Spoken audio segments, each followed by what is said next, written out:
Yeah, greetings to you all, comrades. Welcome to our Saturday unification session from Consciousness Study Group. And basically, today we are going to look at the integration of Africa because most of our discussion are towards the unification of Africa. Especially Saturday is purely on unification. But we are looking at all elements of unification, be it political unification, economic unification, social unification, cultural unification. So today, we are back to a topic on economic unification. And we want to look at the financial and economic integration. I'll briefly run through some few things that I have, but these are just for numerical purposes. Then we can open up the floor for members to share with us what they think. Sometimes we cannot be too much on the paper presentation and PowerPoints, but rather share with us what you think as a class, because we always encourage thinking. So what do you think and where we are in terms of the Africa people and the continent? So welcome to you all.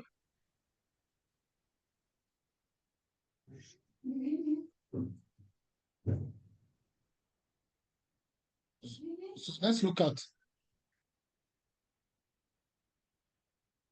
the African financial and economic integration. So basically, I've said the reason why we are looking at this topic is in regards to the unification of Africa. But we know the economics, Brother Coco is here and will speak to us a bit on economics. And when it comes to finances, with us, we look at some of the economic activities.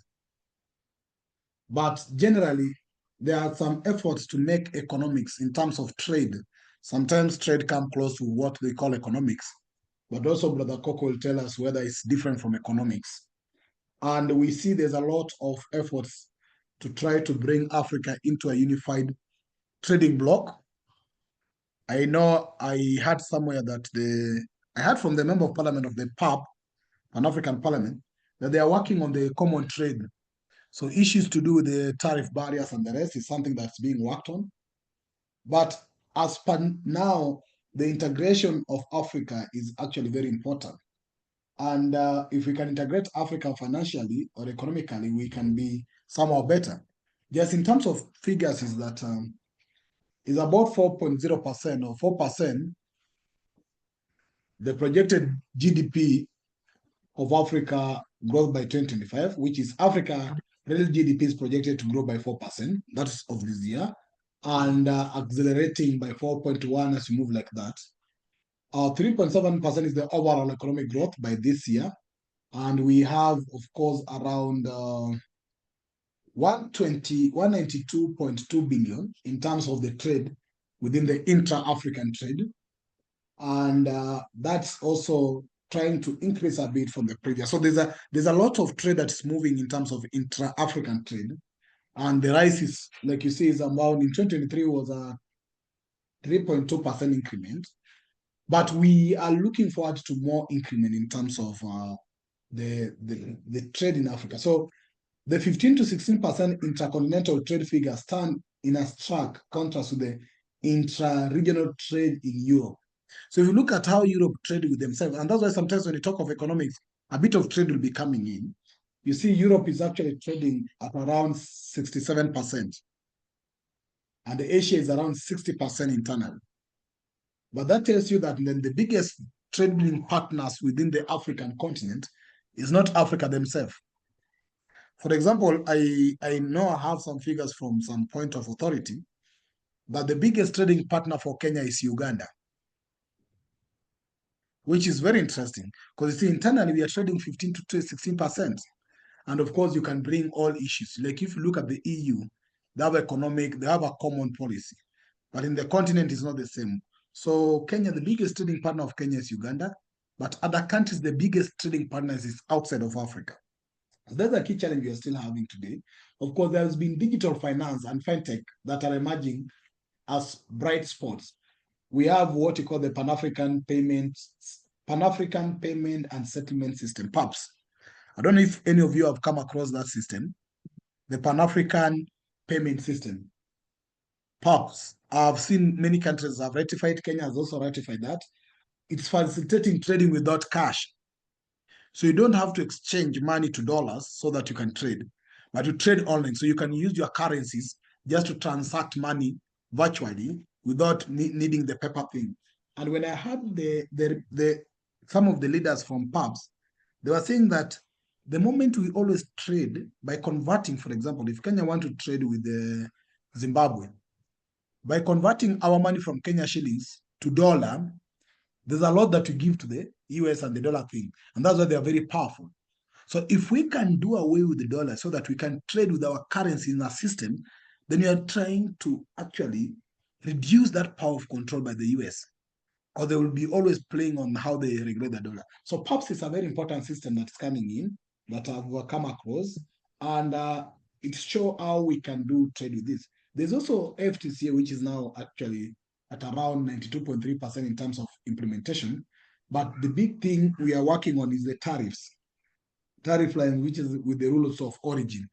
The key issue in terms of trade and tariffs is that we don't want to do double charging or double taxation. So if a good has already paid in Kenya, you don't need to charge that goods again in South Africa. And I've said there's a classical example if you don't work on tariff issues. There's what we call NTBs, non-tariff barriers, and all this also affect our trading.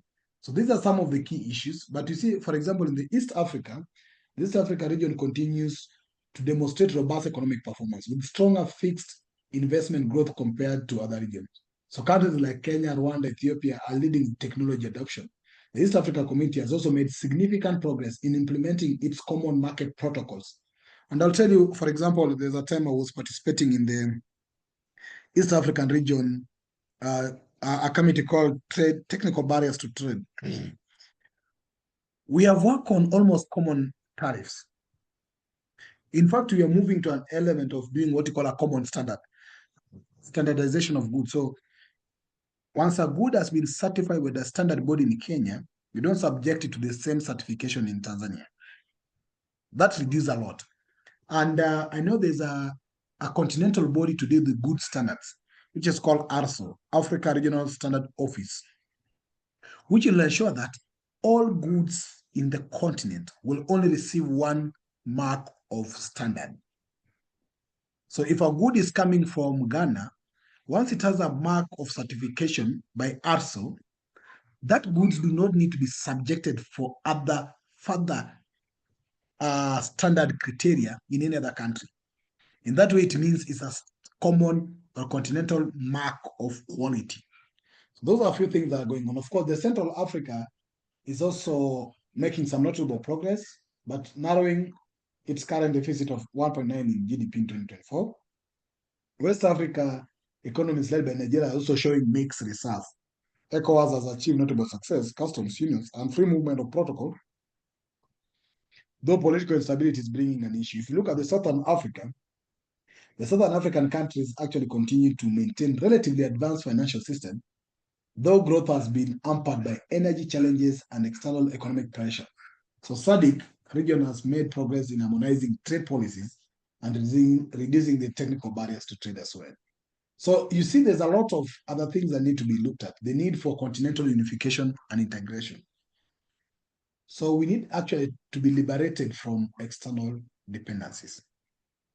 So a unified integration is essential for Africa's liberation from external economic dependence. That's fosters what we call self-reliance and accelerating development across the continent. So if we could have a unified approach and then we could actually promote more of our trade internally, we could reduce more of the dependence from the West or external dependence, which then actually affect us a lot through, the policy they come up with the IMF and their requirements.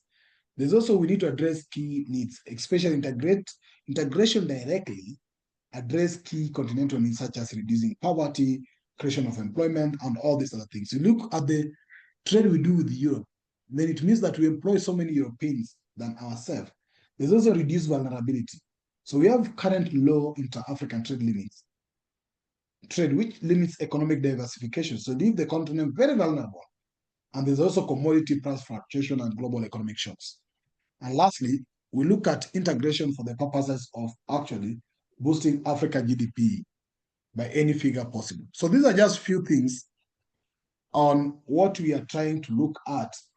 I know Sister Chisom is asking what SADC has done well. SADC has only harmonized what we call uh, trade policies and reducing what we call tariff technical barriers, NTBs. These are tariff barriers to trade. So probably SADC has a unified tariff policy. Then our key call here is that without unification, Africa risks perpetuating fragmentation where trade with Europe and Asia continue to dominate, potentially shifting local industries and maintaining economic dependency that will limit the continent's development potential. So the case of integration of Africa in terms of finance and economics is very compelling, not just for an economic perspective, but also as a means to strengthen Africa's collective voice and bargaining power in the global forum. I'll just do a brief pause on that and probably will request if Brother Coco is around as economist in the house to try to share his thoughts with us as well. Brother Coco, then we can now go to other general members in regards to this topic. Brother Coco, are you around?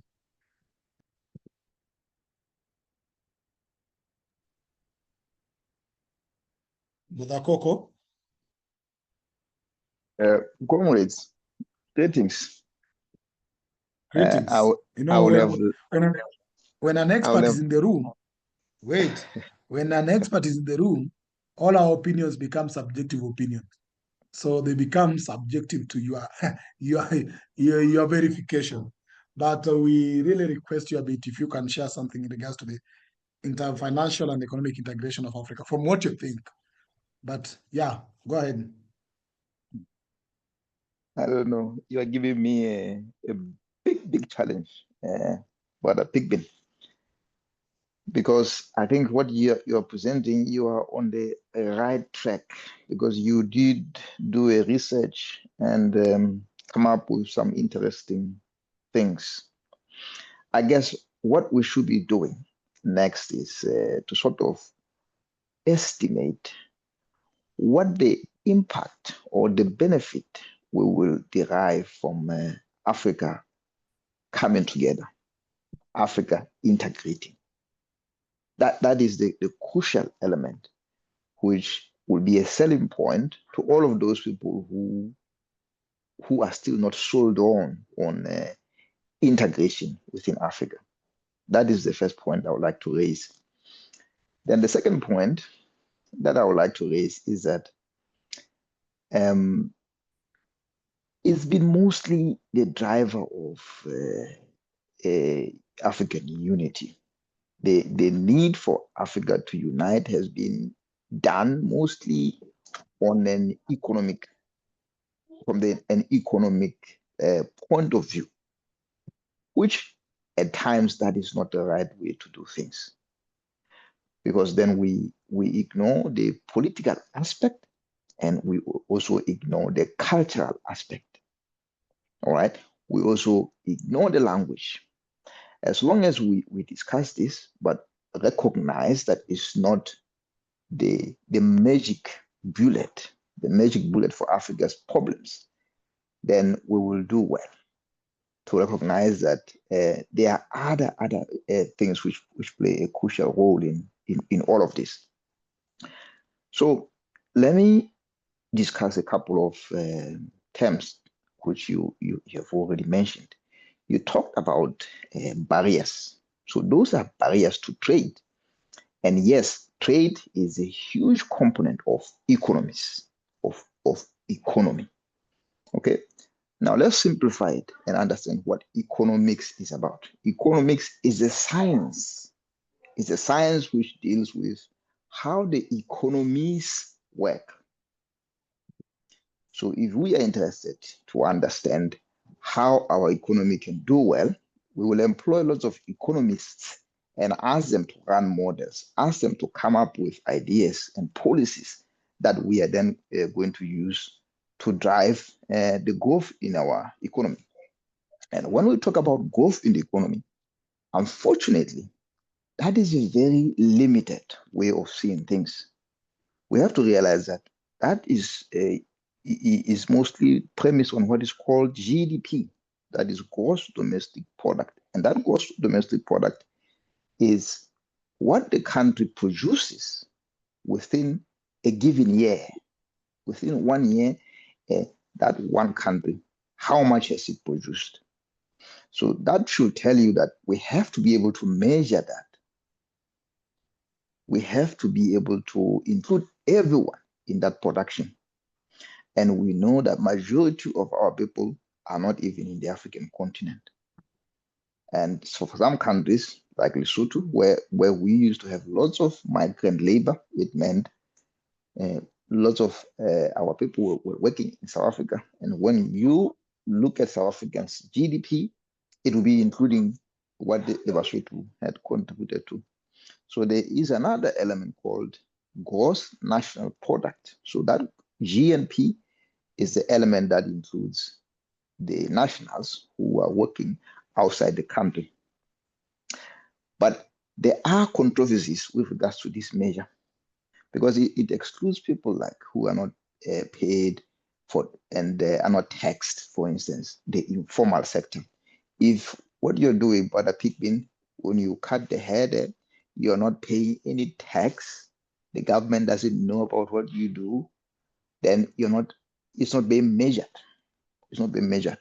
But I guess because you're paying rent, someone is there asking how much rent you are paying or asking how much you are making. When you agree the rent, then you can estimate how much your business is bringing to the economy. So those are like the smaller things. And another couple of things that I have to explain is what is called microeconomics and then macroeconomics. What we are talking about now is what is called macroeconomics.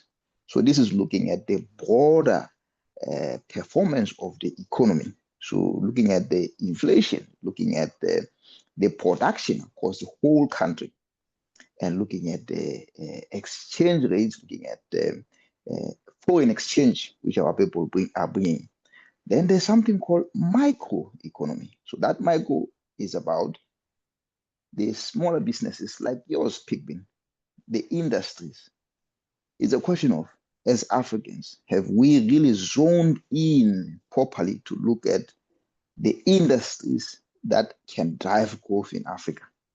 We can't just say, okay, we will integrate, we will come together as one and bring our economies if there is nothing that is driving growth within our economies. Because then what we are doing there is just creating a market for other people to come in and sell to our people, which has been the problem for centuries now. Because when they came to our countries, they came with three C's, the 3C strategy of Christianizing us, civilizing us, and commercializing us.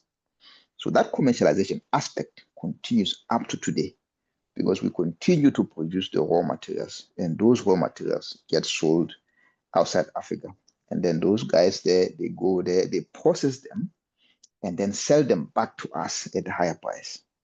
So what we then end up with is a loss. We operate a deficit constantly because we continue to buy high value goods, but we sell low value goods. By saying low value, I mean low price. Low price. We are selling at a very low price. They take it, they create employment for their own people, and then they bring it back. We don't have enough for whatever little that we sold our products for. We then have to buy those expensive products, and our people are not employed, which we could have employed them through those industries that we would have created if we were processing those products. Okay, I hope that is clear. Are there any questions at this time before I move on to another part?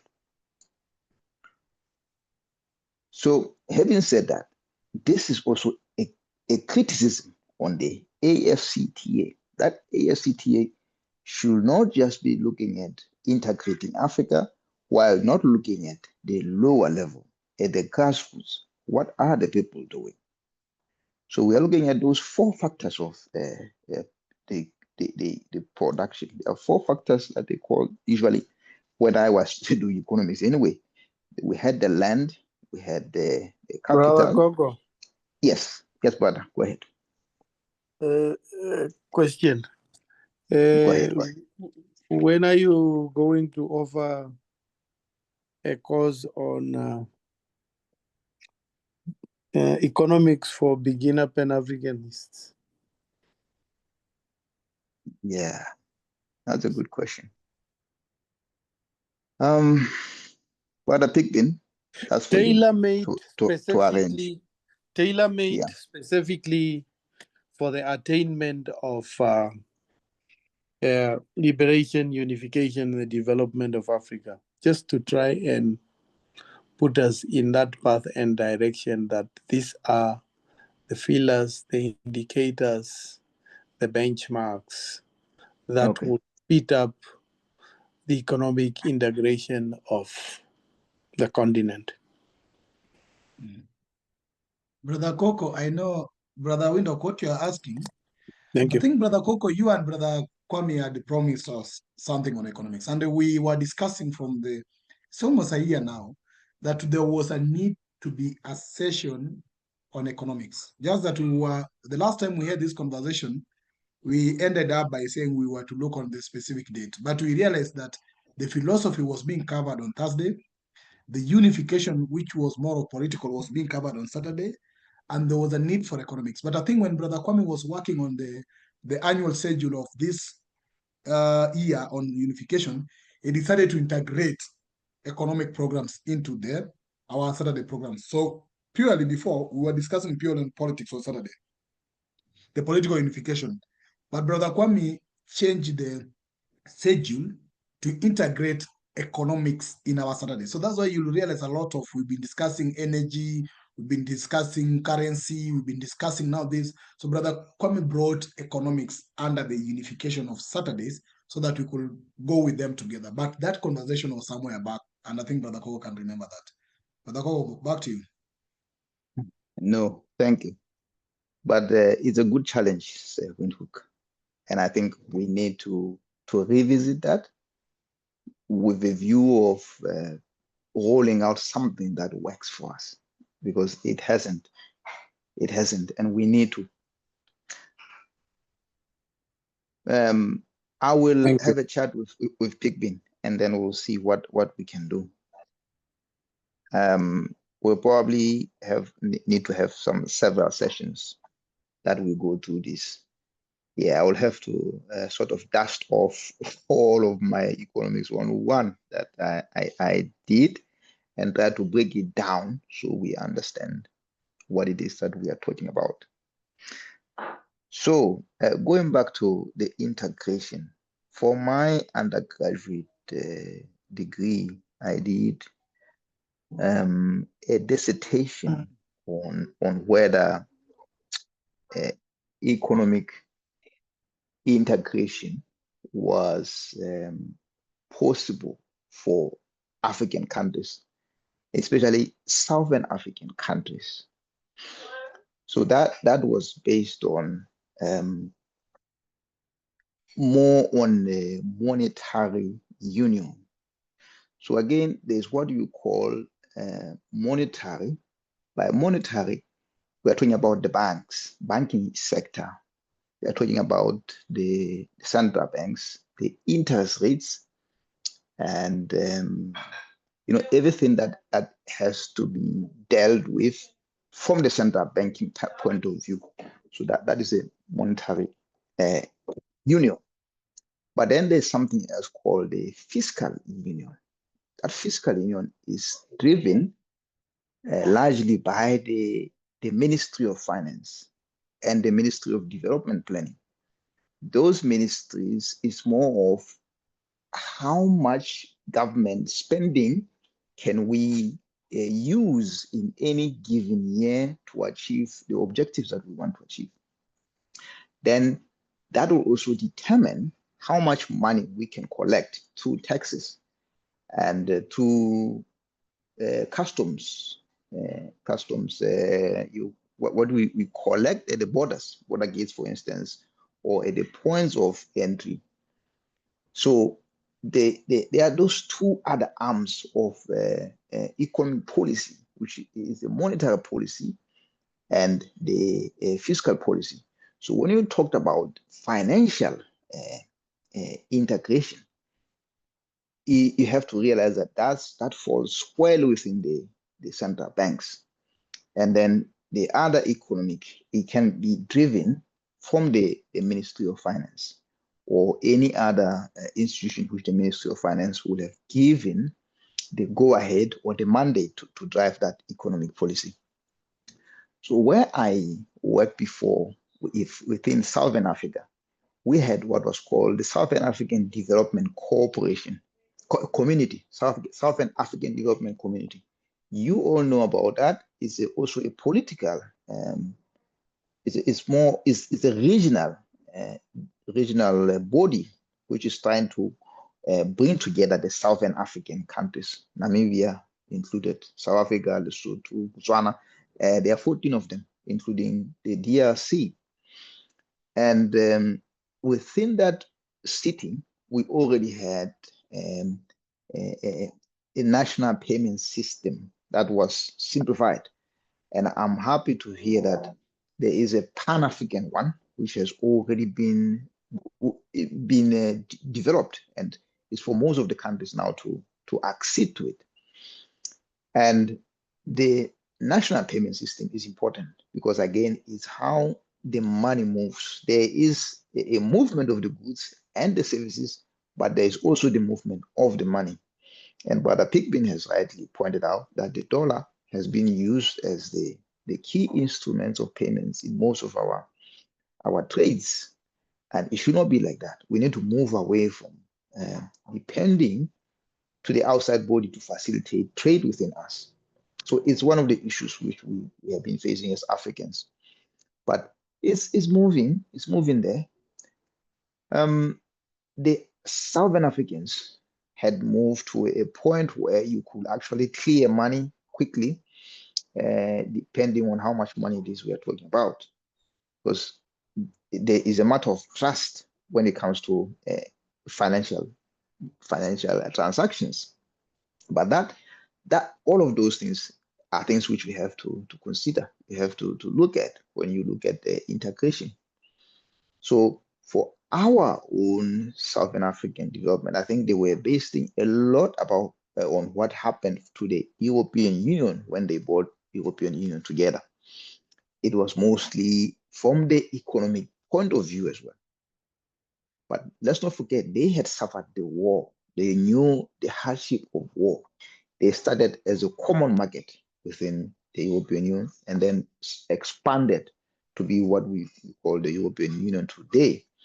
But what they did was they looked at some key instruments like inflation, making sure that the inflation within those countries was the same. The borrowing by government was the same. The debt which the governments will contract was all the same. And all of those things, so it's called harmonization. So if we are to go anywhere, we have to make sure we are harmonized. We know Lesotho's economy is smaller compared to South African economy. Yes, we are not going to say all of a sudden Lesotho's economy has to be as big as South Africa's, but no, there are key instruments which we have to look at. We have to look at borrowing. We have to look at inflation. We have to look at the exchange rate, for instance. That when the exchange rate is similar, then it will be possible to adopt a single currency. When most of these things are the key questions or the key tick box have been ticked, then it's possible to move on to what we call a single currency. And then we're talking about the monetary union. But there is still a political union.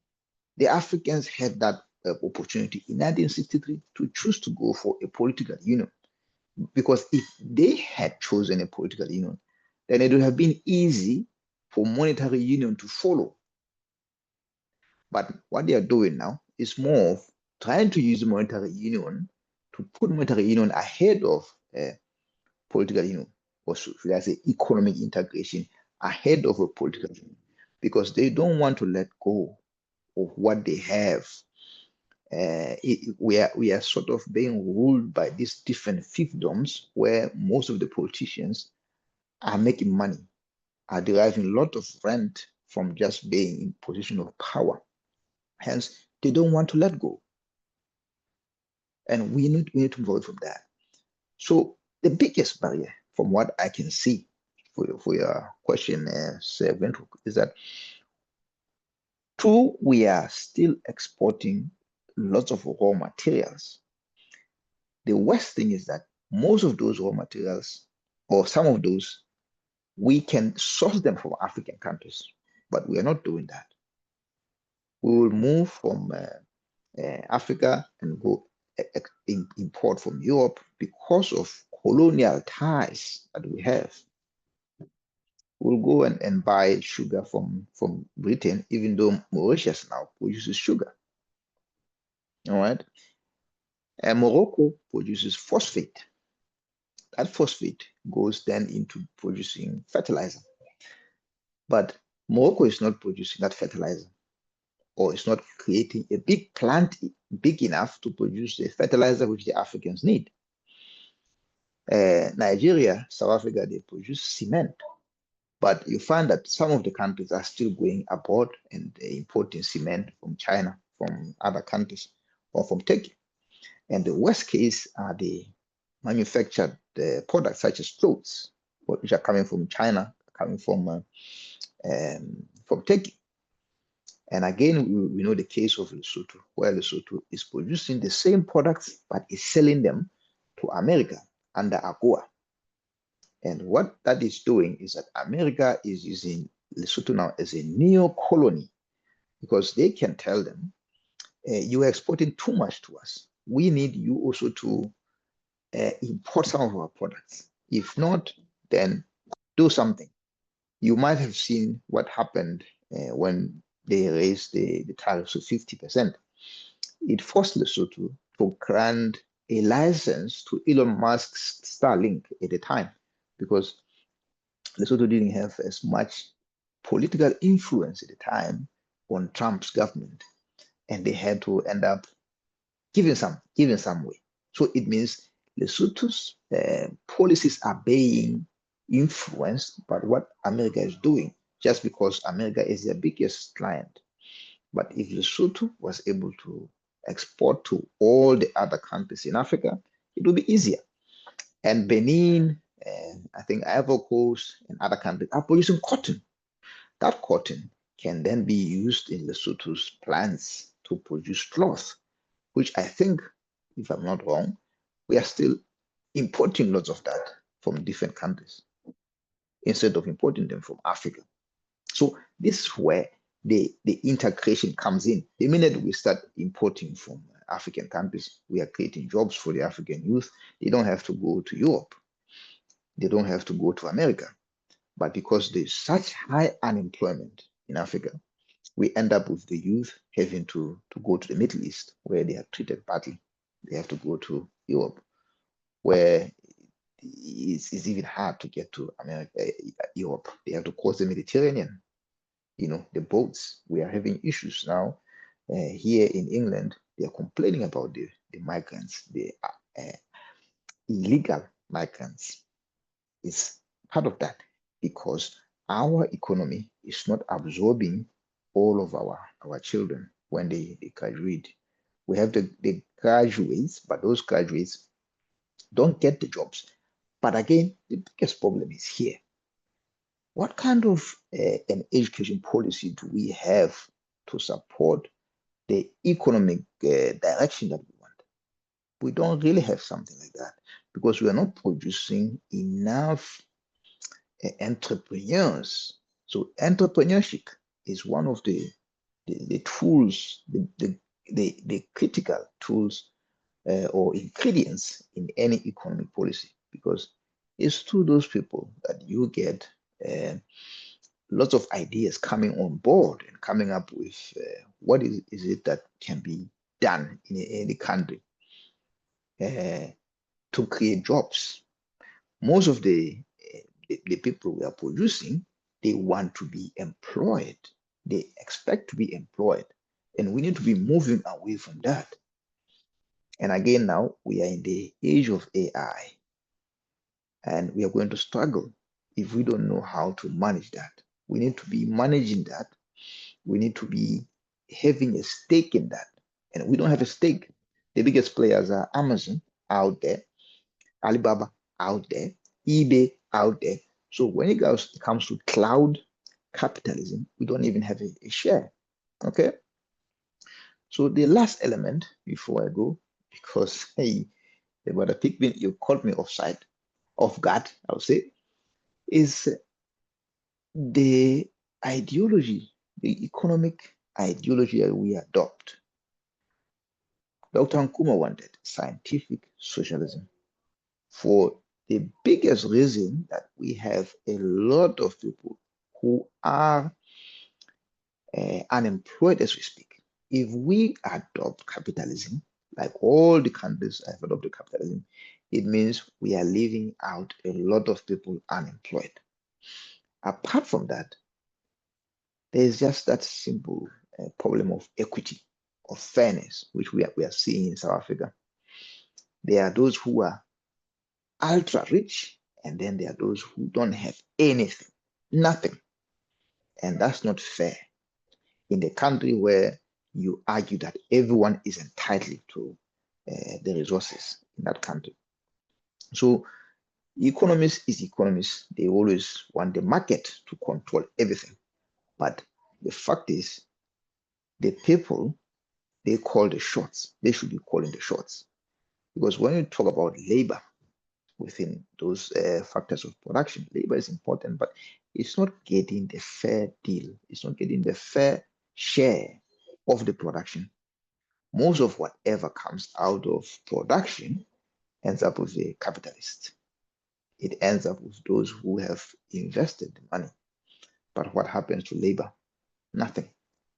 So it's not just this unemployment, there is also a huge exploitation of labor in Africa because we are following things that we don't know. We are following things because other people are doing them and we think they work for us. Another case is Zambia. Zambia went to liberalization very quickly at the advice of the IMF. They sold lots of their mines. And then what happens? They sell their mines. Now their mines are owned from abroad. And all they can do is expect those companies that own, those foreign companies that own their resources to pay something to the government. And it's not always the case, all right? So I said that was my last point, but my last point should be access to finance. With access to finance, we are talking about that financial integration. That financial integration should also mean we have our own stock exchange in Africa, which we have a Pan-African stock exchange where we can all raise money to invest in our countries. But most of the companies that operate in Africa are listed in stock exchanges outside Africa. They are listed in London, listed in Paris, or in New York. They get the money from there. They do whatever they want to do in Africa, and then they take the money out again. The money is not being invested in Africa. So I see lots and lots of weaknesses which we still have to address. So probably, yes, sort of an extensive sessions in which we talk about all of this will help. Allow me to stop here because I know time is of essence. Brother Coco, thank you. Thank you very much for sharing your thoughts with us. I think we will have to revisit that conversation on economic class or with Brother Kwame. And probably if you can teach us a bit economics. We have a Friday free session, and it's always your sessions, but we'll talk about this later. So for now, let's open the floor for members who might want to contribute or ask any question in regards to financial and economic integration. So the floor is open for anyone who want to come in.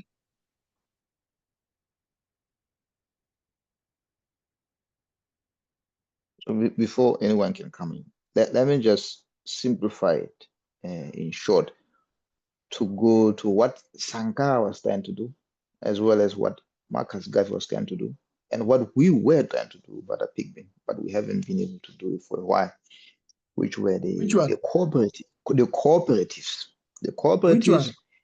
the cooperatives. We haven't done much on the cooperatives. We have to go Oh, back yeah, to yeah. the rebuilding the cooperatives.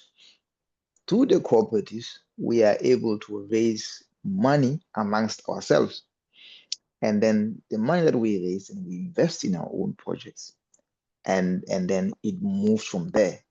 Right now, we are not part of the system because we don't control the system. We don't control the resources. But if we were to raise our own funding through cooperatives, through coming together, we should be able to own lots and lots that we are doing. So when we talk about banks right now, banks, the chief objective of the bank is financial intermediation. That is to bring together those people who need the money with those people who can save. So this is an element which we need to take hold of. We need to control that because most of these banks now are in the hands of the few. So this is the rot in capitalism, where we end up with a few shareholders controlling a whole lot of things. And they don't care about anything except profit. It's a profit motive. But if we were to go back to the cooperative structures, it's bigger than that. It's a community. It's the Ubuntu that we have been talking about. The Ubuntu is brought back into economics through the cooperatives, through coming together.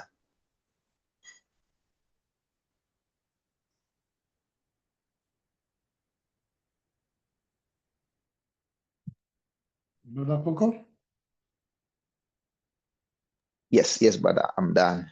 I'm just Okay. trying to say it's possible even on a Pan-African scale, and it's Yeah, I happening think, to a small scale in several countries. It's a matter of bringing it together. okay, Brother Coco, remind me, is it Nkrumah who said that economic and political kingdom, something like that? I'm not remembering clearly the quote by Nkrumah, but I So think he he, talked about economic kingdom. And I think it's very important you've raised what you call scientific socialism, because actually consciousness in terms of development, Nkrumah proposed scientific socialism. And people might also get the difference between scientific socialism and socialism, which we will actually cover in consciousness later. But thank you for also bringing yeah. in that element. Brother Usu? Yeah, thank you. So, my, I have a question and then probably a comment as well. The role of local investors. Today, I read somewhere that Dangote is investing about $2 billion or something in some project, cement project in Ethiopia. And as much as we always look to, FDI, the challenge has been that how much do they leave behind? Eventually, we get little, and then they get the lion's share. Of course, they also brought a lot of machines and the rest. And there are times also whereby they are, like situation like South Africa now, we find a lot of companies moving out elsewhere because they came and they can also leave anytime they feel uncomfortable. So if we have our own African rich men and entrepreneurs, investing in different African countries, apart from our own country, there are times even you may not feel comfortable to do it in your own country, but you feel comfortable to do it in a neighboring country. Yeah. So I want Brother Coco's, perspective on that, and how do we encourage that also?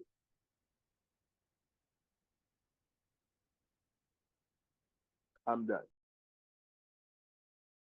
Brother Coco?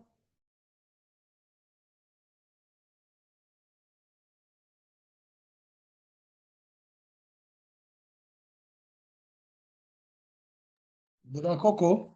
So, brother, are you asking about how can we enable our investors to operate in different countries? That is happening as we speak, but we don't have enough investors that we can expect can move from one country in Africa to another. Then again, is the size, right? If we were to reduce the barriers, we had the free migration, borderless movement, then our African brothers can look for opportunities in any country in Africa and go there. But as we speak, most of the countries in Africa is not easy to do that. And it's only easy if you have money. But then again, how many of our brothers realize that that is an opportunity? There can't, no, let me say, it's not all. There are only a few countries in Africa where you can actually buy a citizenship. All right? You can actually buy a citizenship because of the money you are bringing in as an investor. So Dangote, at the moment, he is well placed. He can do that anywhere in Africa. He can move from one country to another, but there are barriers for him doing that. He can actually take his refinery down to Namibia or down into Angola. But as we speak, Angola is doing their own refinery right now with Zambia. Zambia, I think, is going to have a stake of 30% in it, which we are very happy in Southern Africa because the oil is not going to be sold outside to the United States and then come back refined. But the point is, we have a lot of restrictions. Where it goes back to what I said before. When I went to Senegal with the Lesotho passport, I felt like a prisoner. Why should I feel a prisoner on the African soil? Why should you, carrying a Ghanaian passport, when you go to Kenya, not be able to feel at home and come up with ideas or come up with investment that you can bring into the Kenyan economy? So there are a lot of things that we need to do as Africans. And unfortunately, for now, it's mostly on a regional, region by region basis. And some of the regions are still running behind, very, very far behind. I know that East African community was doing something, but the Tanzanian woman came up with things, put barriers against investors from Kenya, from other countries in the East African community, which led to a furor in East African community. So what you're talking about happened there in Tanzania, where you see people who are not really progressive what they do. And I think it's the same in Gabon too. Gabon, they said something about other Africans not being able to get opportunities in there or not being allowed. It was the same, I think, in DRC a long time ago. That was during Kabila's time. But now things have changed. They are giving Western companies opportunities.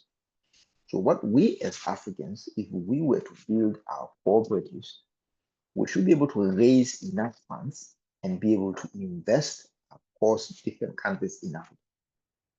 But we need to know what is available, and we need to be able to do that without barriers, as I said, and also be able to trade intra-Africa. Because as you have seen the numbers that Comrade Pigbin put there, he says 16%. And I think 16% was what the Africa report had given us. Some numbers, they go to as far as 12%. They say that is as bad as it is. We are still trading a lot with our colonial powers, ex-colonial powers. So it does happen, but it can happen. So Comrade Kwame Nkrumah, what he was saying was, seek ye your political kingdom first. He wanted that. If you got that, then everything else will follow. Because what he had said in Ethiopia after he did his famous speech in 1963, he was encouraging the ministers then to sit down and just talk about the crucial things, the things which we are now talking about. They should have been discussed in 1963 in Addis. But the Monrovia group decided otherwise. Their power pulled the Pan-African Union project in the wrong way of slow, as we say. But you slow, the world doesn't wait for you. It doesn't. And most of the people who are still benefiting from Africa's resources, unfortunately, they sit outside. They don't benefit our people.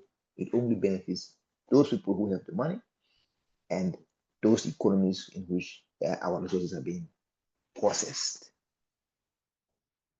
I hope I haven't gone too far trying to answer your question, but I will.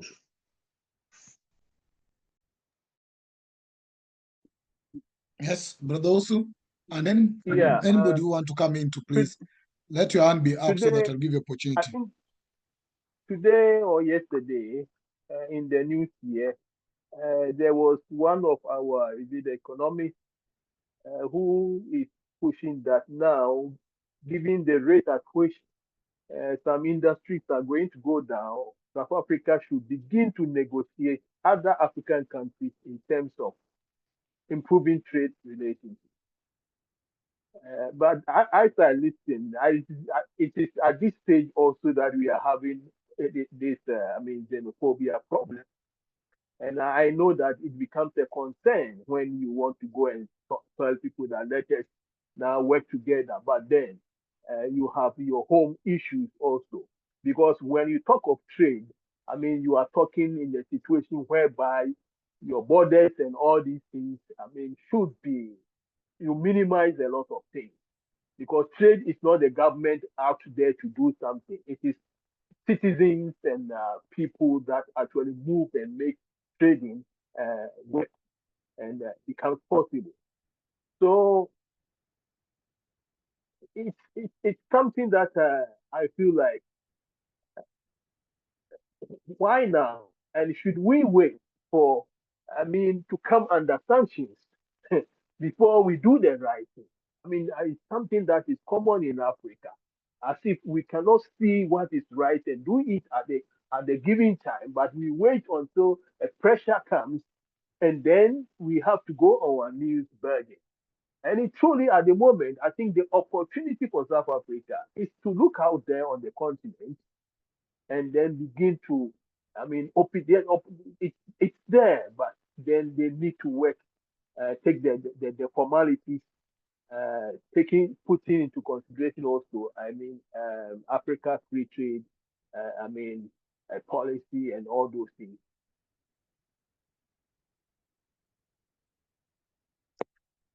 Thank you, Brother Osu. Yeah. Anybody I want to come come in? in, please? Can I come in before somebody else? Yes. What I was, it's not just South Africa that should be looking for opportunities in the region in Africa.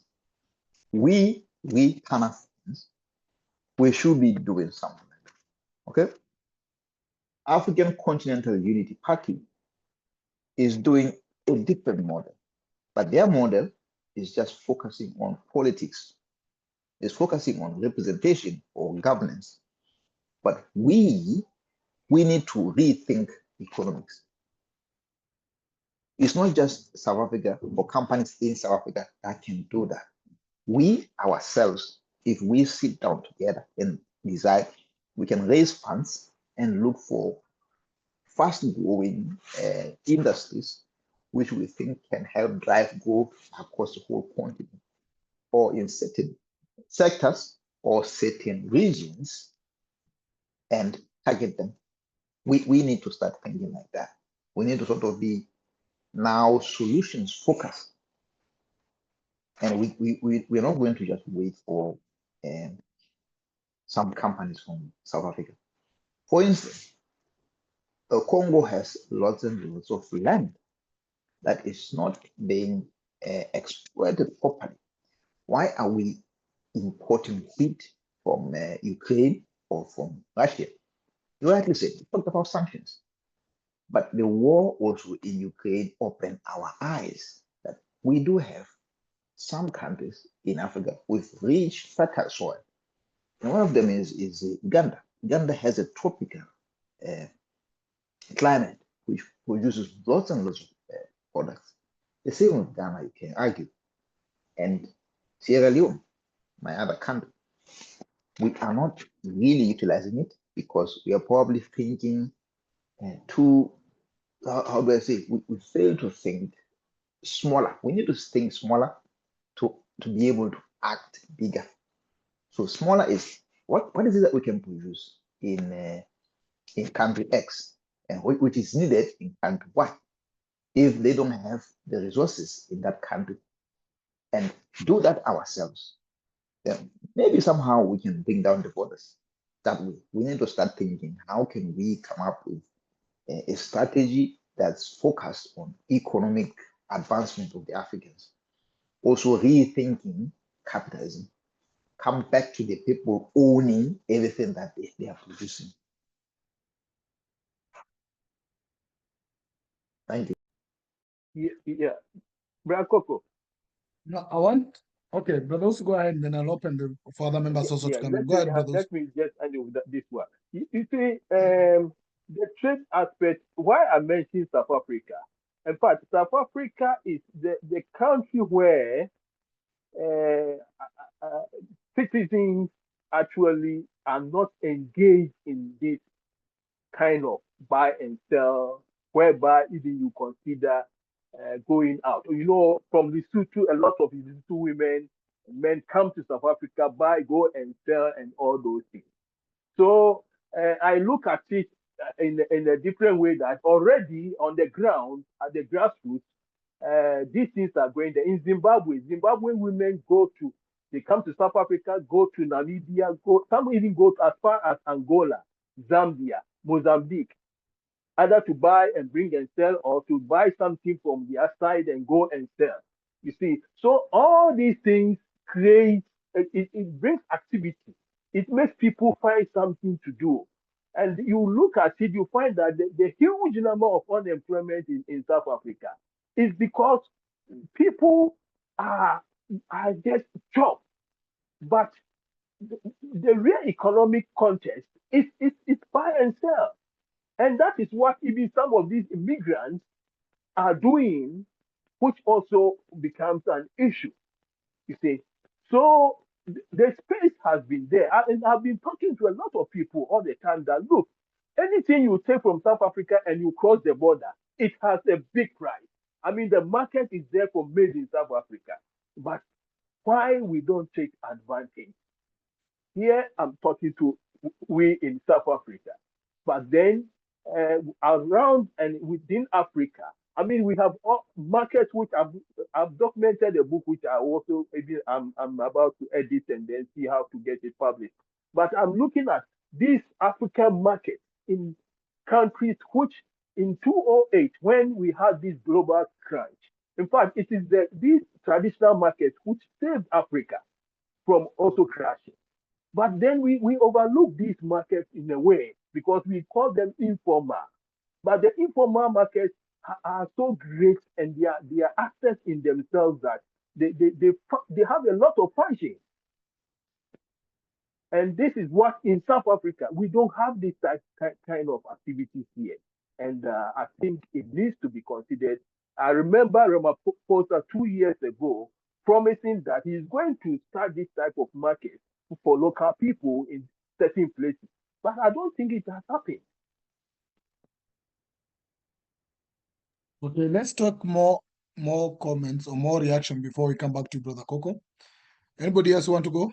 Want to share something in regards to this economic integration? You can unmute yourself or raise your hand. Elder Sam, please go ahead. brothers and sisters on the platform. I think from the discussion that ensued now, we can take heart from the report that came out yesterday that Dangote and his Nigerian fertilizing company are planning, or they have signed an agreement with Ethiopia to establish a fertilizer plant in Ethiopia worth $2.5 billion. So I think we can be looking for that aspect. But I think in general, you know, what Brother Koko was telling us, it's really something that could be helpful. But unfortunately, our African leaders have put all these structures and ideas in place, but the practice is where everything falls off. In terms of SADC, which is 16, Brother Koko says 14, no, it's 16 countries. The benefits of what they have been doing in terms of integration should be great.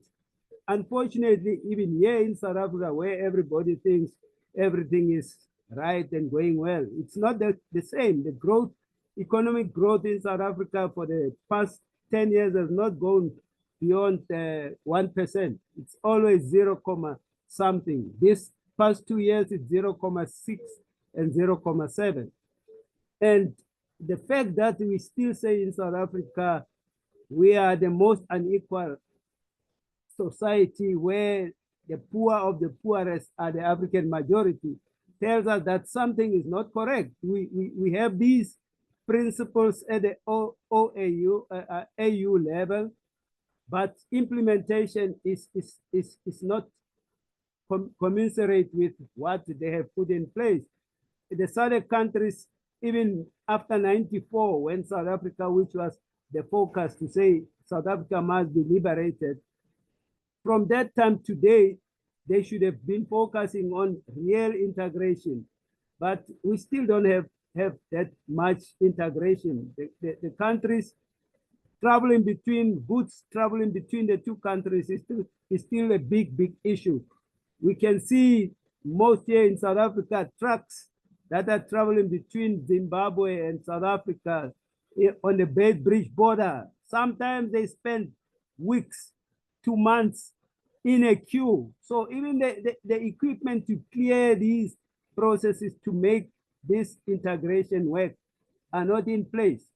And lastly, even when we do this, it is at the cost of our debts to the World Bank and IMF. All the loans that we take in South Africa mitigate against this growth that we are talking about, because then the debt is even higher than the GDP that we are making in the country. And therefore, we will never see development that we're really looking for. Thanks. Brother Pigeon. Yes, Sawindo. I can't raise my hand. That's why I'm type of interjecting. Maybe settings on my phone. Okay, we had Sister Amma. Can you come after Sister Amma? Yeah, sure. Okay, Sister Amma, please go ahead. This is a very interesting discussion, and I do hope that we will have more around economics, because economics is fundamental. But I will say a couple of things. Economics is fundamental, but it has to be underpinned by the correct ideas and focus, which is one of the things which I think Kwame Nkrumah said. So if I take us out of Africa for a bit, I live in the UK. I've also spent time in the US. I'm using those two as examples of capitalist economic systems where there's a lot of wealth, but still in both of these countries, there are people, a significant number of people who live in abject poverty. I can take you to where I work, And in the area where I work, anyone who knows the UK, which is around Tottenham Court Road, there are people sleeping on the streets. I'm emphasizing that because what I would like us to focus on, not necessarily today, is when we talk about what type of economic systems we should build in Africa, the underpinning focus should be to alleviate poverty experienced by the majority throughout Africa. So we've talked about possibly the richest man in Africa who's of Nigerian origin. But if you go to Nigeria today, you will see that the vast majority of people are living in poor conditions. They are struggling to put food on the plate. They are struggling to get adequate health care. They are struggling to transport. The farmers who are able to produce goods are struggling to transport them to places where they can sell. That's a picture that is repeated throughout Africa. And the reason why I'm saying that is because one of the things we have to, as Africans who are keen to develop Africa, is to move beyond doing is focusing on just the countries which we are from and talk about the whole of Africa and how we can look at developing everywhere from Cairo to the Cape, as they say. And one of the fundamental countries or the core countries, and I have no links there personally, which we have to look at is what's happening in the Congo. The Congo is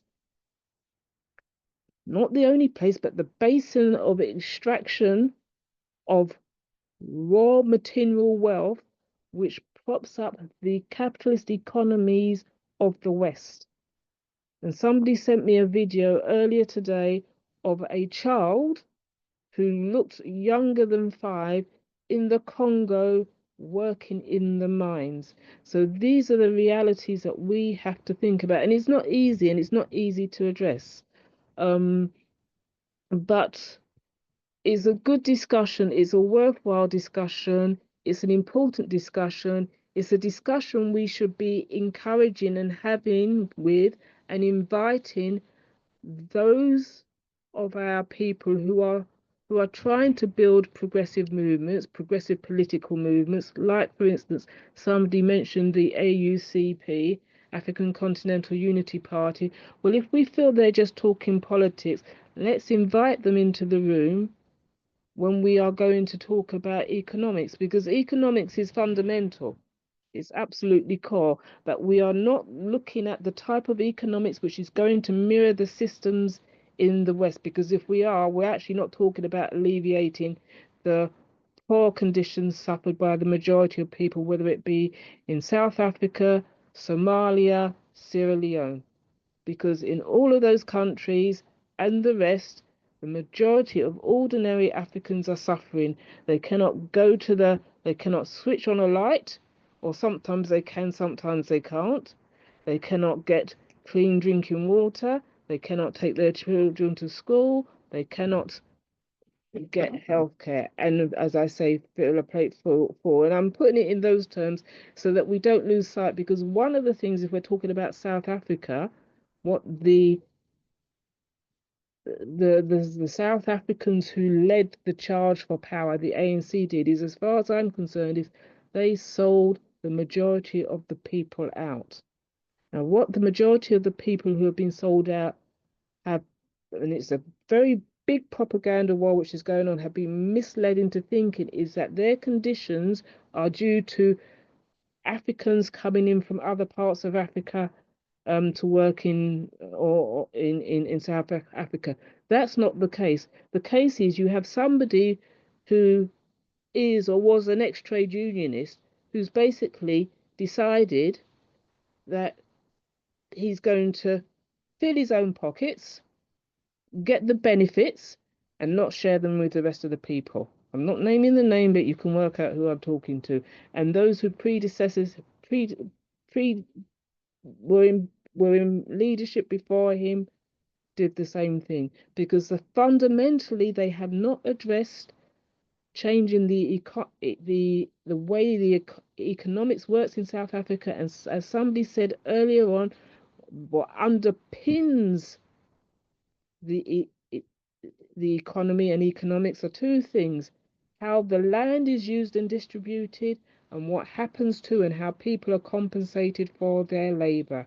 Labor and land. So even though the enslavement officially of Africans has ended, a significant number of Africans throughout Africa are working in slave-like conditions. All of those who go into the mines in, for instance, the Congo, a lot of those who are working in, I would call agriculture, which is for things that's not for food, but things which is destined for the West. So, for instance, cocoa. Again, another industry where you have a lot of child workers, young children working to pick cocoa pods so that people in the West can eat Cadbury's chocolate or Belgian chocolate or whatever. So let's really talk about, and I'm not an economist, and there's a lot of economics that I struggle to understand, but let's talk about it and break it down in a way which really reflects on how we can build alternative economic systems. And somebody mentioned cooperatives, which is a good focus, but alternative economic systems which take into account ordinary Africans, what I'll use the term ordinary everyday Africans who want to eat a plate of food, who want to be able to drink water, who want to get access to healthcare, who want to be able to send their children to school, and actually underpinning all of that, who want to be able to enjoy and relax from time to time. Thanks, I finished. Thank you, Sister Amma. Sawindok, please come in, then we go to Sister Grace. Sister Ida, welcome. Better late than never. Welcome, Sister Ida. Thank you. Sorry, busy times elsewhere as well. Thank you. Yeah, I know you had another meeting. Sorry, I couldn't join fully. Sawindok? Then Sister Chisomo? Economics. It's a mouthful. It's a mouthful, and that's the spark that would eventually ignite proper liberation and unification, if it ever lands in the appropriate hands.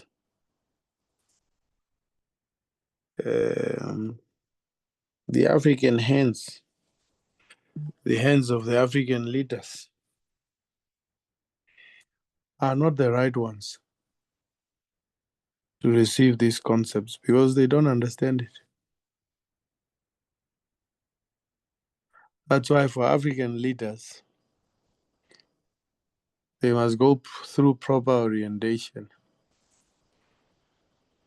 through proper induction, so that they can start to understand these concepts and what their meanings are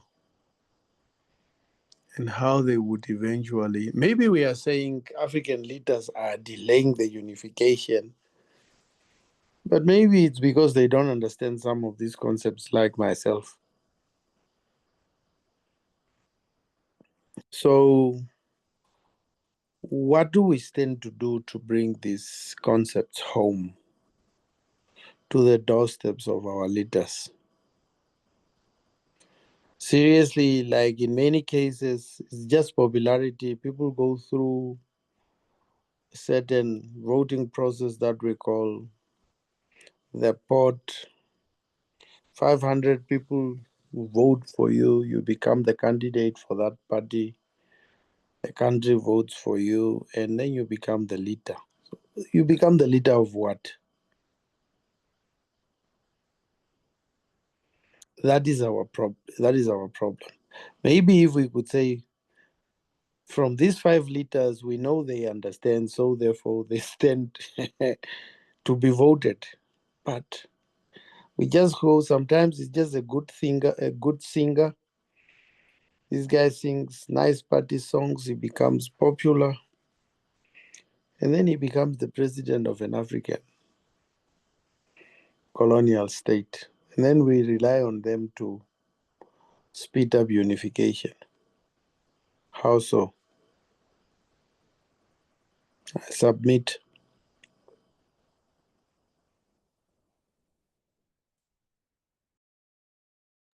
Sister Grace, please come in. Sister Hello. Grace? Yes, Yes. hello. Good evening. My comment will be, although it was on something else before, but yeah, my comment is on this politics and economics. As Africans, we're very good at getting involved in political discussions, politics. And like you said, the group was initially to discuss politics, and now you've decided to bring in economics. And that seems to be happening everywhere. If you go on the ground, for example, in my country, ask anybody about politics. They will comment, they will explain, they will complain, they will suggest. But when it comes to economics, nobody knows what to say or what it is or what it's about. Like the last speaker stated, the politicians don't seem to know much about it either. So that's kind of left out in the discussions. So then how do we develop these countries if we don't even know anything about it and our leaders don't? There's one politician in my country, well, he's not a politician, he's just joined one particular party and leading in. And he keeps showing off how many economists, nobody knows economics, but which is true. But then again, apart from that, what else does he know? Nothing. So as a people, we lack on this aspect. And all these young people, if all they know is to discuss politics and they think a good job is being a politician, is being in the government and looking for those kind of jobs, and not understanding that entrepreneurships actually brings them more money than the jobs they're looking for, they're looking down upon this entrepreneurship. So you find that somebody's got a stall or is training in something and they say, oh, I'm only doing this because I can't find a job. That is a job. That is a job. If you tried a job, you'll find that you earn less than what you're earning now. I'm one of those people who regretted doing that, walked away from my parents' business and tried to look for a job, only to find it's not, but because of that keeping up appearance thing, you dress up in a suit and whatever, and power dressing and stuff like that, but it doesn't bring you anything really in life. And so we do need this economic education. I don't know how you'd call it, without making it too academic and too technical. I'm sure it can be explained in simple terms like everything else. Perhaps target the churches. I've seen some churches talking about economics a lot, and people from those churches do follow the teaching and they do things. I can give an example of one that I attended and I found them talking more about this, which I never heard anywhere else. So although people will say religion this, religion that, but you can pick certain things from it that you can practice in life and it works for you. So when they talk about economy and prosperity, that's basically what they're trying to teach their congregation, to say, you know what, you can actually do it for yourself. You can go into business. You can, and they suggest business. They talk about, they have workshops. They have all sorts of things going, and people go out and do them. They even have trade fairs for people to bring their businesses and showcase and buy from each other. And buying from each other is good. And I know the Nigerian community is very good at buying from each other. They won't buy from anything else unless they haven't got it. And then when we talk about the SADC region, I keep hearing SADC region or Southern Africa, this, I don't hear it in my country. And I'm sure my country will avoid it because they don't want to to be put in a position whereby they're complying to certain things agreed by other people. They want to be in control and be as corrupt as possible and do corruption with outside Africa. We are buying fertilizer from Ukraine and all these places, Brazil. When Zimbabwe is talking about fertilizer, Zambia is talking about, we are 16 days from elections, and now they're saying, oh, we will start buying fertilizer from Zambia. We are now going to sell it cheaper. We will sell it for 60,000 from 120,000. Why now? Do you see what I mean? Because they can see now that they're losing. So now they're correcting things 16 days before. Where was Zambia all along? So all these trade agreements and all these whatevers and SADC this and SADC that, there's no reinforcement. Anybody does what they like. One can look inside or look outside or opt out or all sorts of things happening. As a result, Malawi is the poorest country in the region, and and Mozambique, so they say, but Mozambique looks better than mine. And Zimbabwe has had all these sanctions. It's still doing better than Malawi. Malawi has never had any wars or anything, but because people are so corrupt, political priorities and national priorities are different. So that's what, so if people were more educated in economics, I'm sure they would sort themselves out and wait for these governments and politicians. Thank you. Thank you.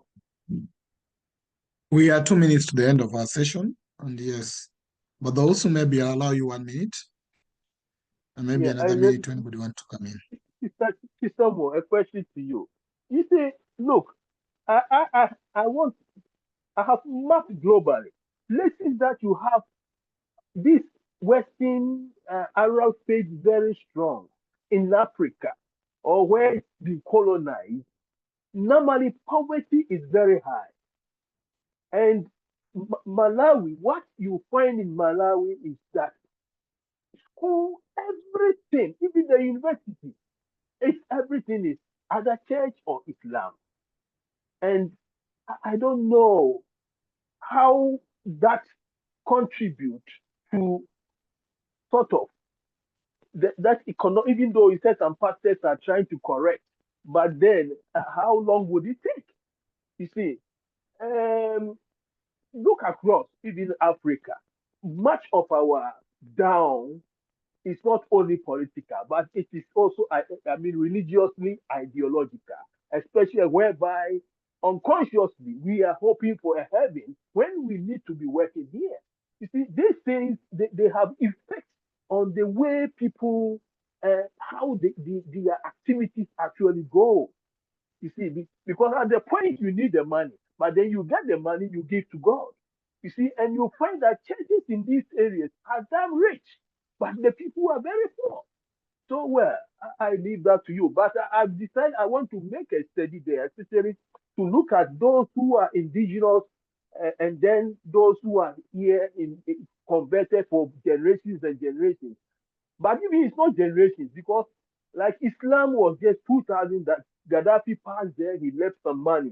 And then Christianity has been there for long, but its growth might have been recent way.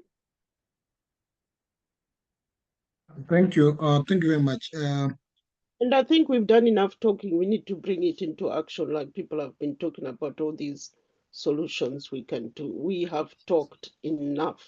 Thank you.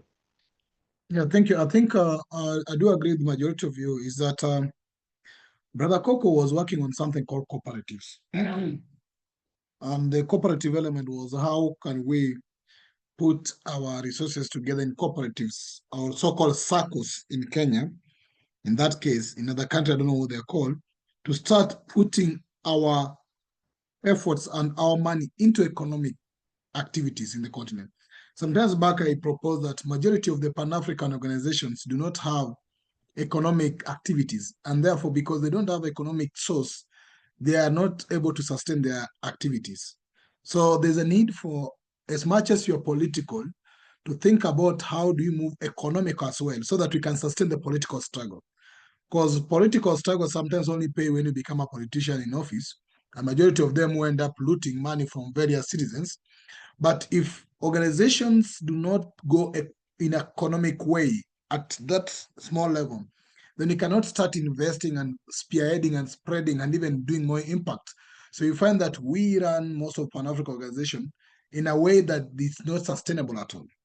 But again, the Africans must start to know who is in charge of the economics, who is in charge of their finances, and how can they take back the power to be in charge of their money and their economy.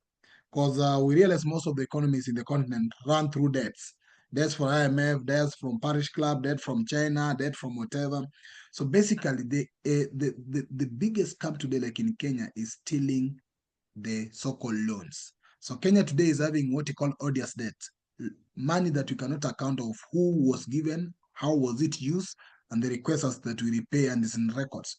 So these are things that citizens must be conscious about. But as you said, there's a need for more of what you call economic education, both from micro and macro level. And we'll still discuss the brother Coco. I see in our program of CSG schedule, we have a lot of economics. Like we'll be discussing equitable resource sharing, we'll be discussing AFTC implementation, review, resource management strategies. So there's a lot of economical level that are attached to the programs that Brother Kwame came up with. But yes, we will continue to have more engagement on this because I think financial literacy is very important in terms of us as a people. But I know there's another brother in Barbados who is always against so-called currency. He says that currency is foreign and we as Africans never use that so-called currency. So we become slaves of the money. It's also okay with this thinking. But generally, I'd like to appreciate all of us for their contribution in this particular moment. And permit me just to give Sister Ida something, a minute to share something as we close because she was not available. But yeah, Brother Coco, you also have the right to close up with what you Yes, think please, first. let Brother Coco, Coco then. close. Thank you. Yeah, okay, Brother Coco. No, thank you. Thank you very much, comrades, for this discussion tonight. I feel optimistic, I would have to say. And I would like to say to all of you, every one of you here is an economist. All right? You have to know that because you make decisions that involve money, that involve the returns in your own homes. Some of you in your own works. I mean, every one of you is an economist here. Let me say that, close by that, and say it was a really encouraging decision. And I think we should revisit it. So I will see how I can change my Friday sessions to bring in the teaching on economics. But I can sense, I can feel a lot of understanding from all of you. It's a matter of, okay, maybe there are some complex concepts that you might want to know about, but you understand, you can see it, you can see that we are being held back by lack of action or being savvy about what it is that we need to do for our own people. Okay. And I would like to encourage all of you from here to go read Dr. Nkuma's Class Struggle in Africa. It's a simple book. It's easy to read. It's easy to understand what Africa's problem is. Because Africa's problem is not economics. It's not political. It's not anything. It's historical. It's colonial. We didn't get rid of colonization. We moved from colonization into neo-colonialism. And that is where the problem is. And we are using the people who were trained under colonialism to continue to lead us. As Africans, I see that as our own problem. It's our problem because we give the mandate to whoever leads us to make those political decisions on our behalf, not on their behalf. But what we have done in Africa, we have allowed them to make political decisions on behalf of their erstwhile colonial masters. And this is where the problem is. You cannot draw a line between political decision and economic decision. They are together interdependent. It is important we sort of see that. And before I close, let me say, there is what you call an agency problem here.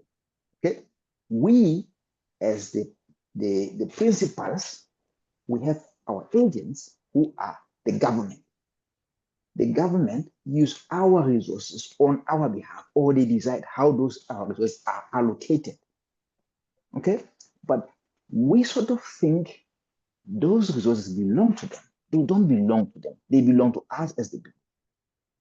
And that is a fundamental problem. We need to see how we can fight back. We need to go back, think small, but again, rethink alternative economic strategies. I thank you. Thank you. Brother Pigeon. Brother Pigeon. Yes. Brother Coco is right. We are making economic decisions in our own rights. Yes. But we lack the basis as to why we are making those decisions. Those are just decisions in the moment. And then from there, we don't have building blocks. I made this decision today. What should I do tomorrow? I get stuck there for 2 years until by chance I make another decision. So the decisions must be chronological, from this decision informing the next decision and the next informing the subsequent one. And political decisions and economic decisions, yes, they are intertwined. But my view is political decisions should be informed by economic decisions and not the other way around. But we have politicians in office and they make political decisions at the expense of economic decisions. Thank you. Brothers and sisters, we're way past our time. So let us think about it, come back next week to discuss it and other things as well. And also come back on Thursday. I thank you all and let's say good night. Good night. Good night too. Yeah, good night to you all. We will work on the class for economics with Brother Coco, and I think we'll inform you with also Brother Coco, who is an economist in our midst and a mathematician as well. So thank you for now. We'll be discussing resource next week and probably we'll look at South African case in regards to the resource sharing, because the problem in South Africa is about resources as much as political. So let's discuss that next week. Thank you for now. Good night, everybody. Good night.